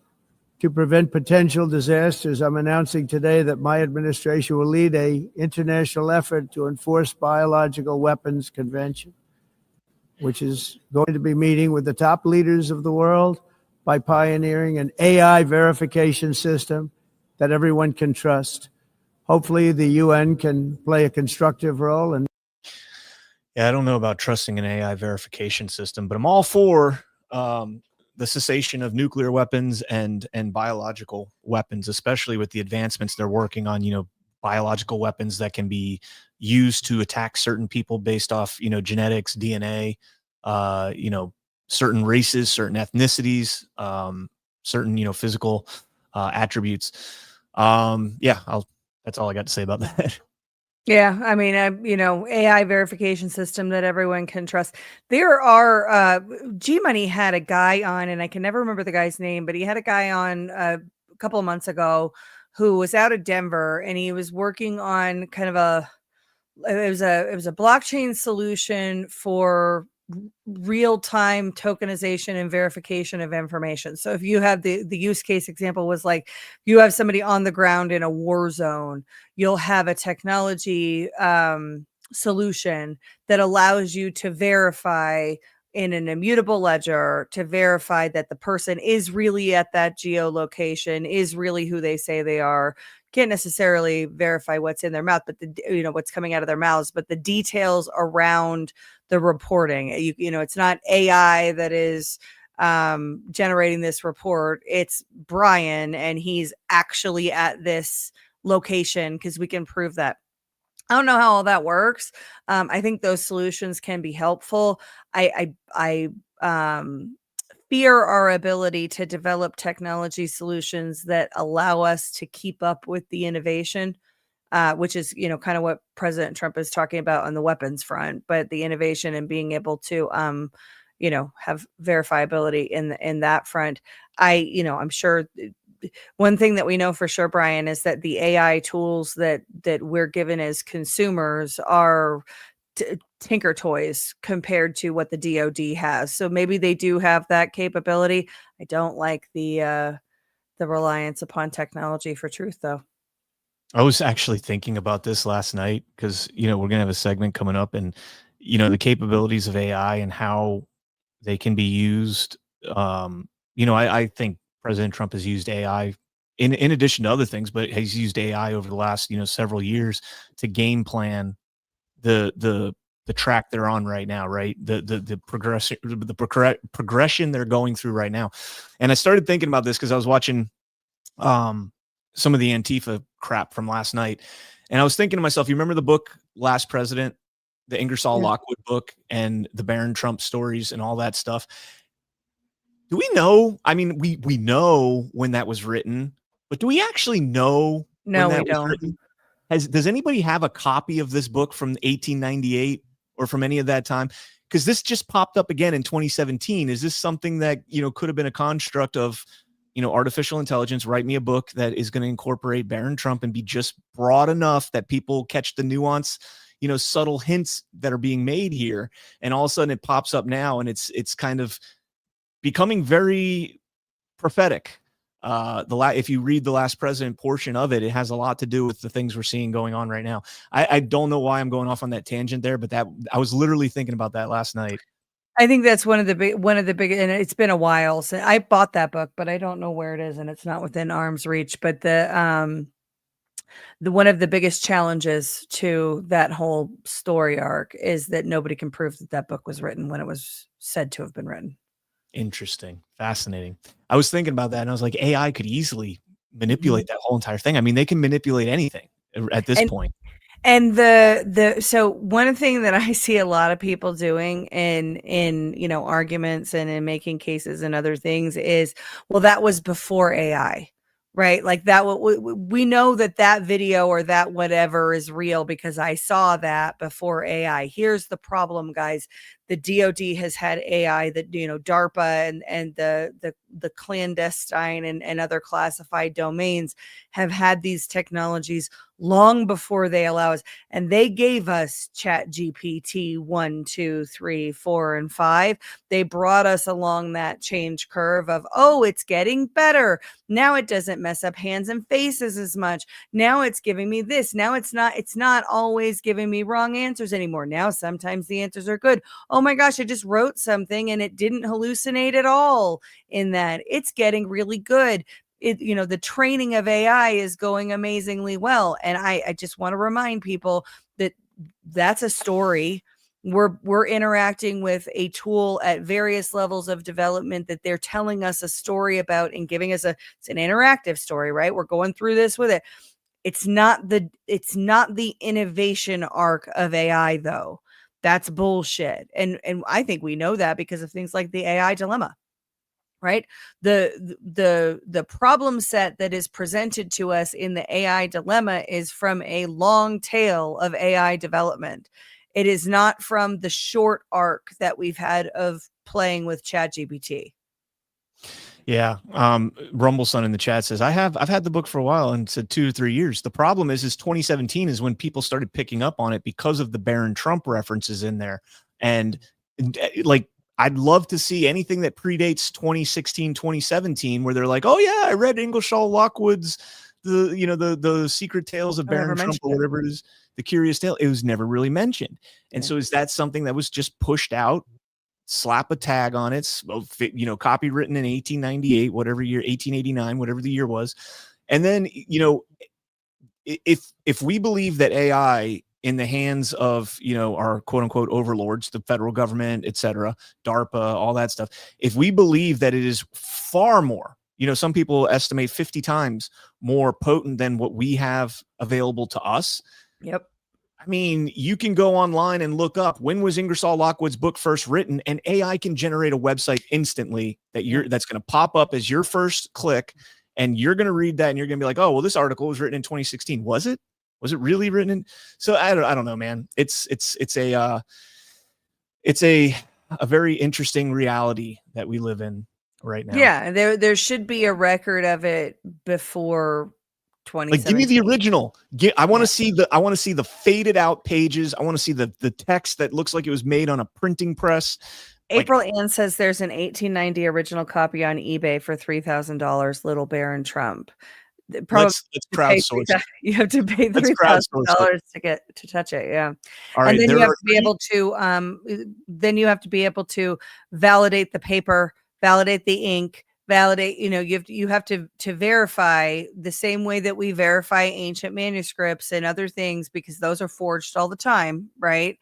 Using ancient paper, they'll bleach the parchment and write other things on it and then claim that it's a manuscript that was found. Why? Because those things are incredibly valuable, creates a whole bunch of buzz, you get a bunch of money, etc. But that $3,000 to be able to verify and test that what you're getting is actually from the period that they're saying you're getting it from, that $3,000 is going to turn into 10 once you're done with all the tests. Okay. So here's the deal. If we've got 3,400 people watching, if everybody rants $1, that's $3,400. That will pay for the book on eBay, and it'll pay for a flight for me to go out there, view it before I buy it, get it carbon dated and all that stuff, and then bring it back. We'll go through it, validate that it's all real, and then I'll donate it to the Trump archives. I feel like we missed a couple steps in there. Also, you did not account for Rumble's 20%. So I'll eat the 20%. I'll eat that. And this is fascinating. I saw somebody in the chat just posted this. If this was the original, kind of kickoff of the book from Politico, that makes it even more interesting, because the Baron Trump is what gets you hooked. Suspect. Well, the Baron Trump is what gets you hooked. The Last President is the anarchy and the chaos and the breakdown of society and the rise of the anti-fascists, the Antifa. And Politico, did they know that this is the direction it was going to go? So they hook MAGA in with the Baron Trump story and other people in with the Baron Trump story. And then they know that the ultimate goal, the end goal, is the complete breakdown of American society. I don't know, just throwing that out there. But Mrs. Rise Attire says Donald Trump is a time traveler and Ingersoll Lockwood was a pen name. Don't besmirch his genius by conflating it with AI. Not at all saying that that's not the possibility. Not at all saying that that's not a possibility. Things are possible. I've dabbled in that for a long time, man. All right, let's get into. He also said something about the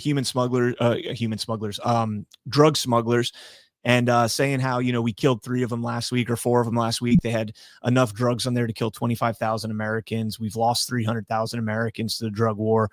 Well worth it. I agree with that wholeheartedly. I said that before. I'd much rather be fighting terrorists, narco-terrorists, as he coined the term. I'm not a big fan of the term, but I'd much rather be fighting narco-terrorists that have a direct impact on American citizens and protecting our borders from that than going over to Iraq and Afghanistan and fighting imaginary boogeymen in caves wearing turbans that somehow can fly planes into our buildings. So and paragliding go-karts. Yeah, I'm all for all that stuff. Here is President Trump, the peacemaker. This is kind of in line with what he said in Riyadh during that speech, where, we don't have to have the same ideology in order to be able to get along. Here's a continuation of that. Whether the UN can manage to play a productive role, I've come here today to offer the hand of American leadership and friendship to any nation in this assembly that is willing to join us in forging a safer, more prosperous world. And it's a world that we'll be much happier with. A dramatically better future is within our reach.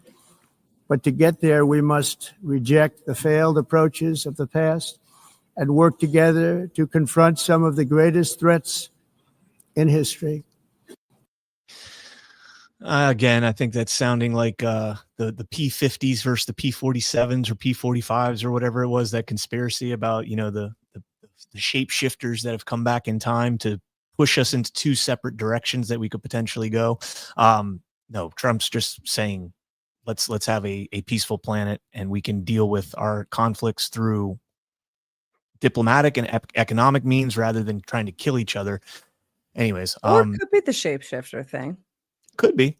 Did I send that to you? I know me and Cam and Jackie No, watched it when they were down here. I'll have to send you that. It's one of the Y Files episodes, and it's very loose, but it's very interesting. And then 2 more clips, I promise. And these 2 clips, this is my favorite one by far. The previous administration also lost nearly 300,000 children. Think of that. They lost more than 300,000 children, little children, who were trafficked into the United States on the Biden watch, many of whom have been raped, exploited, and abused, and sold. Sold. Nobody talks about that. The fake news doesn't write about it. With many others, young children who are missing or dead. And we found a lot of these children, and we're sending them back, and we've been sending them back to their parents. They said, nobody knows who they are. They said, where do you come from? And they'll give us a country, and we'll find out, and we'll figure it out, and we'll bring them back to their homes. And the mother and father rush to the door, and their tears in their eyes. They can't believe that they're seeing their son or daughter, their little son or daughter again. We've done almost 30,000 of them so far. Any system that results in the mass trafficking of children is inherently evil. Yet that is exactly what the globalist migration agenda has done, and it's what it's all about. In America, those days, as you know, are over. The Trump administration is working, and we are continuing to work to track down the villains that are causing this problem, and also, as I said, to get back the 30,000 we've already returned. Now I think we're going to have another. We're going to find a lot. You're not going to find all of them. More than 300,000. They're lost or they're dead. They're lost or they're dead because of the animals that did this. I love that, putting them on notice. You know, the human traffickers that are the UN High Commissioner of Refugees, the UNHCR, responsible for a lot of that. I 100% want the children found, but you know what would make it less likely to happen again? Rolling up the people that are buying and trafficking the children and hiding the operations and the NGOs that are subcontracted by HHS to move the children, and the fact that nobody's allowed to fingerprint or photograph the children. They lost 300,000 children. Well, yeah, because they relaxed every single control for how we deal with children, and then we subcontracted the movement of the children inside of the interior of our country to NGOs that may well have connections to the cartels that are moving the children. So what does that mean? It means that the cartels have subcontracted the most dangerous for them, most dangerous, most time when they're most likely to get caught, moving humans illegally through the interior of our nation. The cartels have subcontracted that to our own government. Then our government subcontracts it to the NGOs, which may or may not be right back to the cartels. So they're basically operating with immunity and legal cover by our own government as they're trafficking children throughout the interior of our nation. This is the problem that is known to the authorities. And I know that this is the problem that's known to the authorities because the reason I know this is that sources inside of Border Patrol and ICE told me this was the problem in 2021. And it began immediately, not when Biden took the oath of office. When Biden was announced as the winner on November 7th of 2020, the posture at the border changed.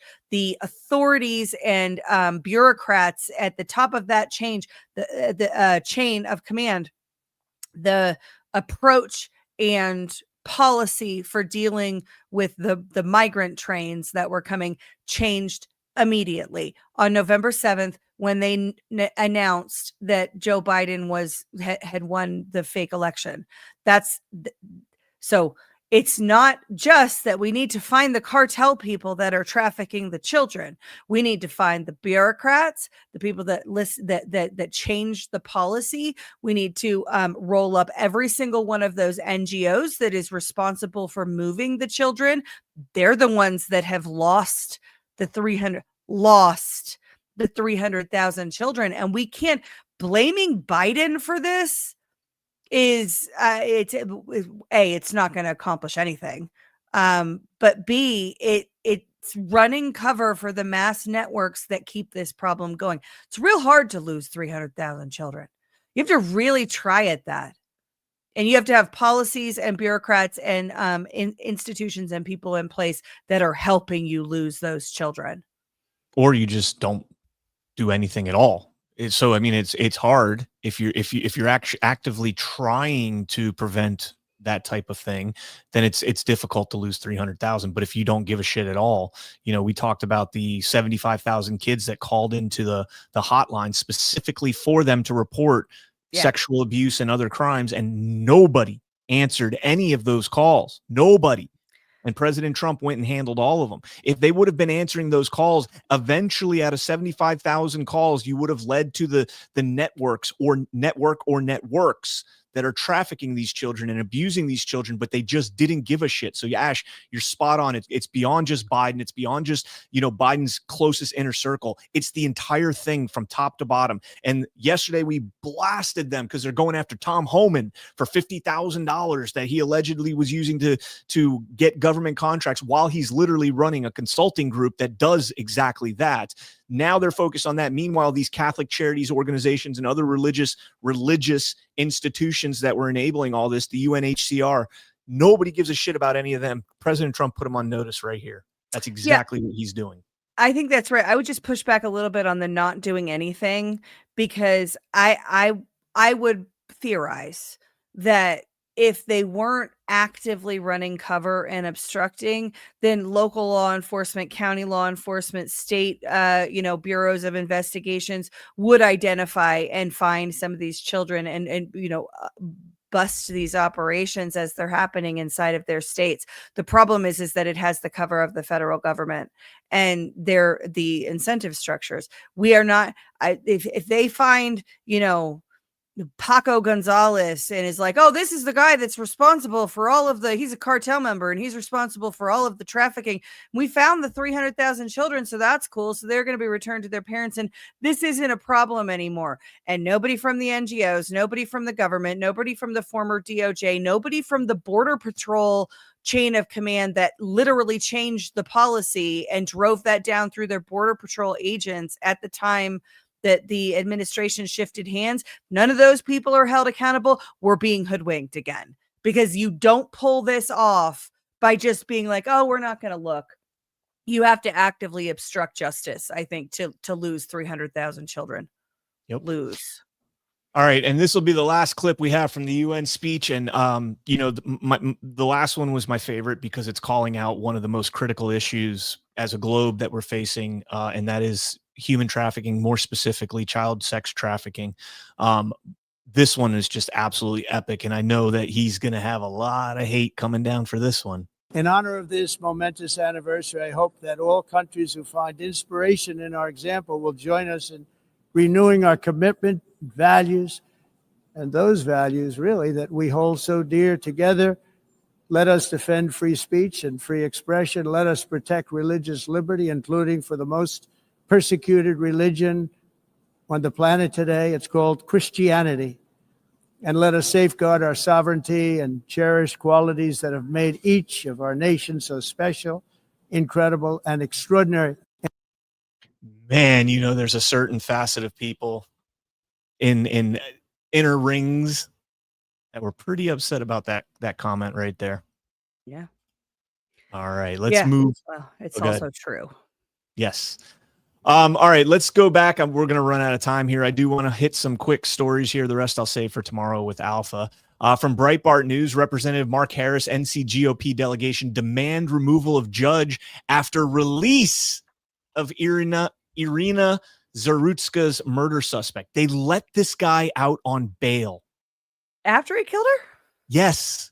Because they let him out 14 times before he killed her, but now after he's walking around. Representative Mark Harris and all members of the North Carolina Republican delegation are urging the removal of Magistrate Judge Teresa Stokes, faulting her decision to release DeCarlos Brown Jr., who is charged with the fatal stabbing of the Ukrainian refugee. Roy H. Wiggins, who's the chief judge in the court down there, confirmed his office was, quote, reviewing our local bond policy, end quote, and, quote, evaluating all aspects, end quote, of pre-trial procedures following Zarutska's killing. Wiggins explained magistrates would receive additional education on the impact of release decisions, but noted the matter would be handled with, quote, the confidentiality required by law. Yeah, they let him out. They let this monster. Some people are saying in the chat that it was before that he was let out. Are you certain that he was let out after he killed her? I'm pretty sure that's what it says right here. It says the decision to release DeCarlos, who's charged with the fatal stabbing of Ukrainian Zarutska. Is it before? I don't know. I mean, either way, this guy should not have been released. Let me fact check that. Hold on. I hope I'm wrong. I really do. DeCarlos Brown Jr. So let me ask the machine. Is DeCarlos Brown Jr. There's no way. It's got to be. Hold on. I mean, a lot of people are saying if he was let in the chat, if he was let out, they're trying to make us angry. I think they're trying to do that anyway, guys. I think they're trying to push people to be violent. I think they've been doing it since at least 2020, probably before. They're trying to make people go to the streets and get violent because then they can bring in their centralized government control apparatus. He is under no bond. Thank God. So that's okay. So that's after the 14 times when he should have been incarcerated. Okay. Thank God. Thanks, chat. That is not worded very well. Thank you, chat. Yeah. The headline was misleading is what folks very were saying. Misleading. Yeah, and that would do it, right? Like you let him out after what happened to Irina Zarutska, you let him out to kill again because of some perverted sense of social justice. They are trying to make peaceful, justice-minded Americans who are like, well, this is making me really angry, but we have to trust the system to work. This is making me really angry, but the authorities have to handle it. We can't take the law into our own hands. I think for years they've been doing things to try and make us take the law into our own hands because then they can, move in the National Guard and other here in Colorado. I doubt they'd use the National Guard. I think they just use the local law enforcement who would comply. So, see, this is and Harris's tweet too, and I apologize for getting that wrong. But Harris, you didn't do yesterday's rants, and people are reminding you of that. I know, I got it. He said, Mark Harris said the entire NC delegation called for the removal of Judge Teresa Stokes for letting Zarutska's murderer out on the streets. That sounded to me sounds like he killed her, and they said you're free. You're out on bail. You're not free to go, but. Yeah, that's a horrible way to It also wouldn't surprise me at all if they just wait until nobody remembers or cares about this story anymore and then let them out. Because that's they want riots in the streets. There will be unrest in our streets as long as there's unrest in our lives, Brian, according to the legislature. Yeah. Let's get into the next segment here. And again, briefly, just want to go over this. From Breitbart, pregnant liberal women post videos downing Tylenol to own Trump.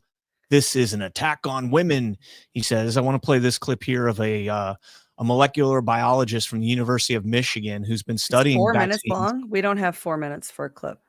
We do have 4 minutes. We do. We have to do today's rants and yesterday's All right, rants. never mind. We don't have 4 minutes. This is... I'll save it for tomorrow. All right, let's go ahead and get into the rants. We'll do yesterday's first. All right, there we go. And I apologize, guys, for missing these yesterday. With the YouTube news, I was trying to rush out, and I left a little bit early. S. Busen says, who knows what this is? Disable telecommunications or RF weapons at people. And that's the Secret Service thing that we played. I did have that up for yesterday. Sammy the Squirrel, this was posted 5 years ago. I don't know what it is, but quick look. Is it something short? It's 12 seconds. It's 12 seconds, so we can take a look. 5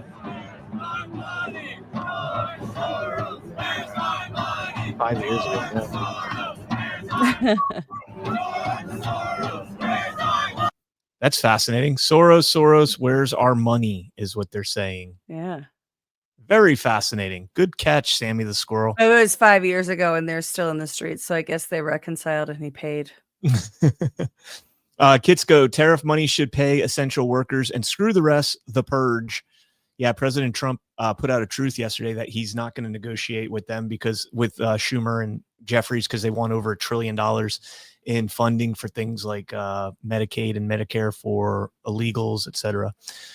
Raylia Ghost, any comment on the Feast of Trumpets live streaming today in 20 minutes? Thoughts on the geopolitical sphere? Man, I'm gonna have to forward this to Ghost and get back. I'm sure he does have thoughts on it. He and I have been talking about that in back channels, and we might be starting a new show here, Ghost and I, soon. So stay tuned for that.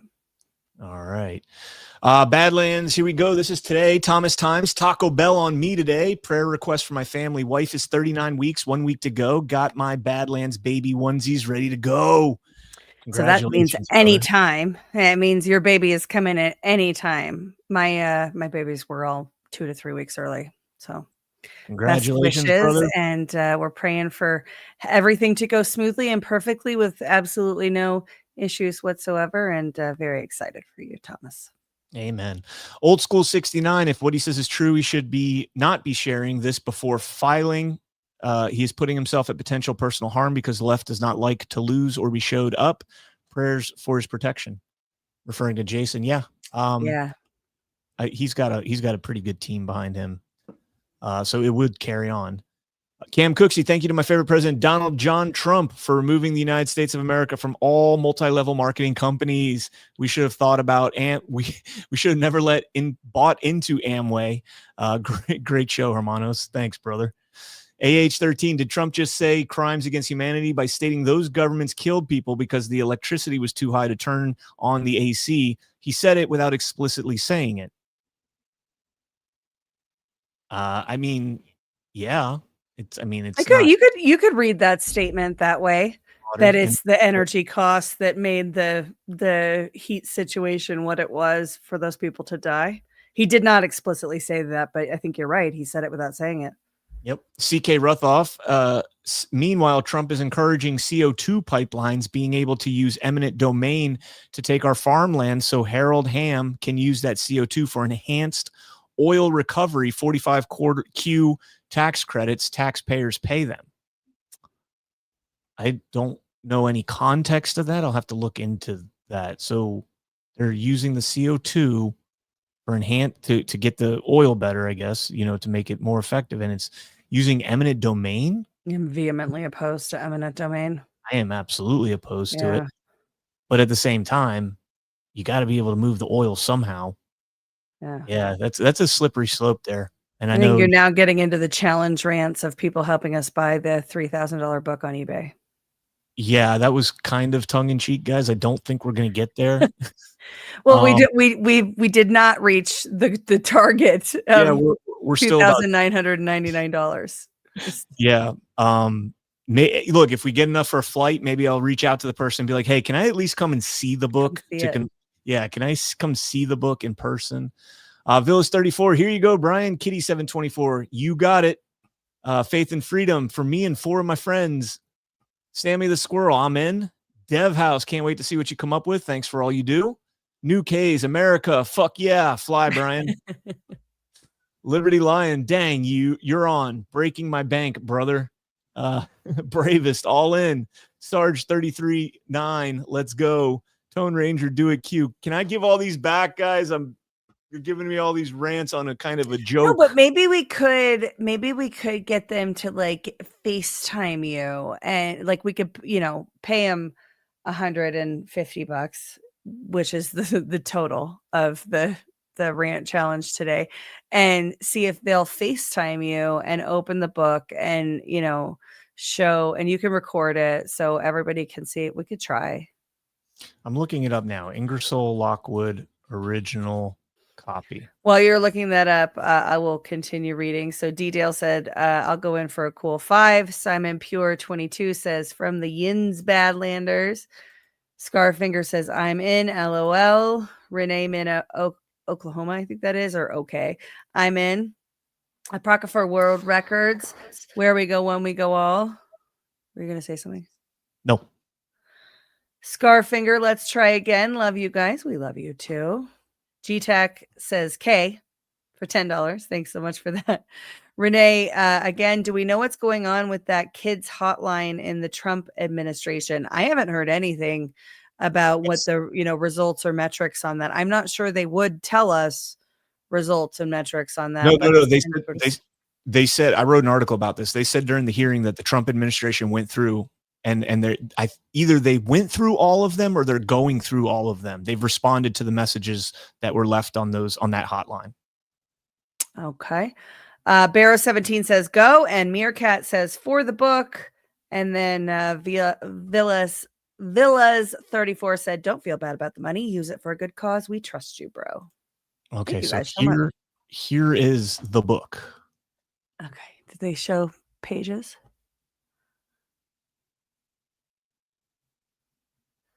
"13 pictures. And his wonderful dog, Bulger. Click the image to the, yeah. Is there a copyright page? I don't know if they had the same like rules and everything.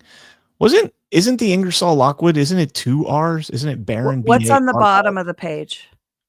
1890, Boston. And any other pages shown? It's this No. 13 images.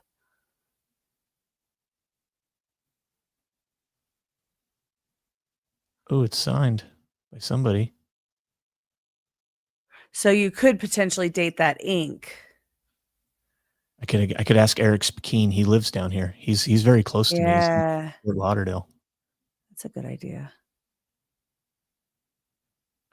The 3 weary judges as they appeared at the close of my suit against my tutors. Oh, interesting. Yeah, I'll have to check it out. Now this is Ziva 95 came in. I'm in, and thanks. Thank you so much. this is the this is not the one that has the picture that everybody thinks looks like Barron Trump. Yeah. This is another one. DevHouse 1 says you could keep the challenge up for days. I could. Good. I'll keep these rants because they're all archived, so I'll write down today's date and if we get there. I mean, the only problem is I feel like shit keeping it. Like when I did the fundraising to try and go to Pennsylvania, when I decided not to go, I returned all that money, but it was all Venmo, and I can do that. I can't do that on Rumble Rants. Yeah. Cool. All right, so I've got that saved. It ends in 21 hours and 58 minutes, so maybe I can't. There's 0 bids for it at $3,000. Maybe I can just reach out to him and be like, Bid low. What's that? Bid low. Yeah, I don't think you can bid lower, can you? You can't bid lower than what they started at. So, all right, guys. Well, thank you all. Renee Min, okay, says keep the money. It was a fun challenge. Oh, and we did have 2 Badlands boosts that I forgot to read as well. One's for the company as a whole, but it was applicable to what we were talking about yesterday. In my opinion, creators need to be aware of the Google, YouTube giving them their channels back. Use it wisely to give a taste of your channel and encourage them to follow you on Rumble and other free platforms. And that's from Dawn and Cookies Kid.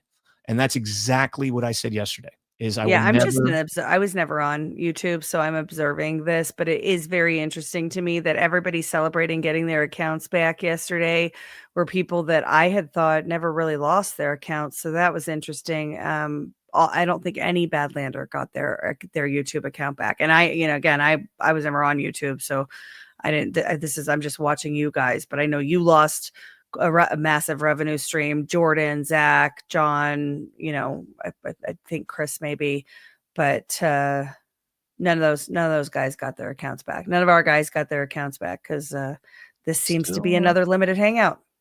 Yeah, and to be fair, like I people have already gotten them back. They're saying they already got them back.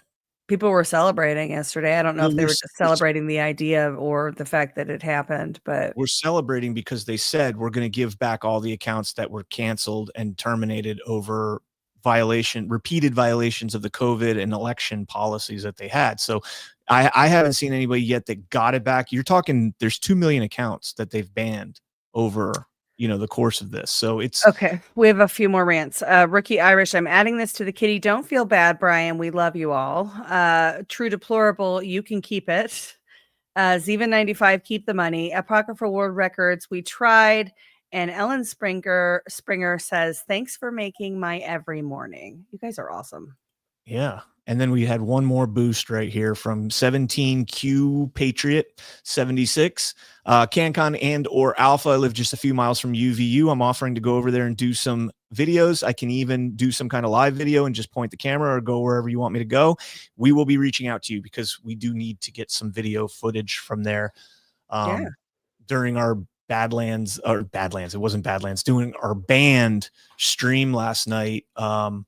We had Lou Valentino joined us, and him and I started talking, and I think we might do a show coming up here on the shooting and all that stuff. All right. So, well, Breaking History is happening now, I believe, right? Yeah. Oh my goodness, I completely and totally forgot to talk about this sponsor here. So stick around, guys. Are you guys ready to move more easily and independently without pain or stiffness holding you back? Do you want to look in the mirror and see a plump, hydrated glow instead of more fine lines and wrinkles? Discover Native Path Collagen, made with only types 1 and 3 collagen fiber, the 2 most important types that make up 90% of the collagen in your body, found in your cartilage, bones, skin, hair, nails, and gut. Types 1 and 3 provide maximum benefits without the need for unnecessary fillers. Native Path Collagen is a single ingredient formula with no fillers, additives, or artificial sweeteners. And it's third-party tested, so no heavy metals, ensuring purity and safety. It's completely flavorless. Native Path can be added to anything: coffee, smoothies, oatmeals, you name it. Its peptide formula makes it more bioavailable, meaning it's absorbed more easily and mixes perfectly without clumping. And the best part, Native Path offers amazing bundle deals. You can get 3 or 6 packs at a fraction of the price of other brands. Join their private Facebook community to share success stories, recipes, and support each other on this journey called life. Visit getnativepath.com/badlands. Again, that's getnativepath.com/badlands. And yeah, there you go. Ash has got it right there. Yeah, this one's empty because I've finished this one. My second bottle is almost empty. And listen, that's my fingernail, and my nails are usually paper thin. They tear, but since I've been using the collagen, nails, skin, hair, it's all improving. So definitely check them out. Getnativepath.com/badlands. Good stuff. Big fan. Yep, a little over 3,200 people watching. Please smash that thumbs up. Helps us out tremendously with the rankings. If you're a lurker and not in the chat, just jump in, pop in, say hello. That helps out tremendously as well. And Ash, thank you very much. Stick around. We got some work to do if you're still available. Yeah. And we'll see you guys later. You're supposed to say bye, guys. Bye, guys.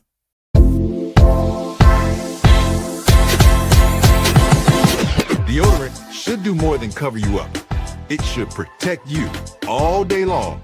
Dude, the deodorant stick is legit. I like the mint one.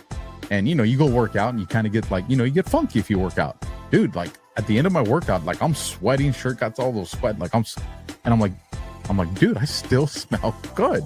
I absolutely love it. If you guys haven't tried it, try it. That's the difference with Soft Disclosure. No aluminum, no chemicals, just clean, natural ingredients that fight odor and keep you fresh through every workout, every meeting, every moment. I've always struggled with the you can't use aluminum deodorant because you're going to die if you use it kind of thing, because all of the non-aluminum deodorant products suck pretty much. Yeah. This is different. This is all day. You're all day good, and you're not putting any of that disgusting chemicals right near your lymph nodes. Soft Disclosure deodorant, real protection, real freshness, built on truth. Available in mint and lemon grapefruit. Visit softdisclosure.com and use promo code Badlands for 15% off.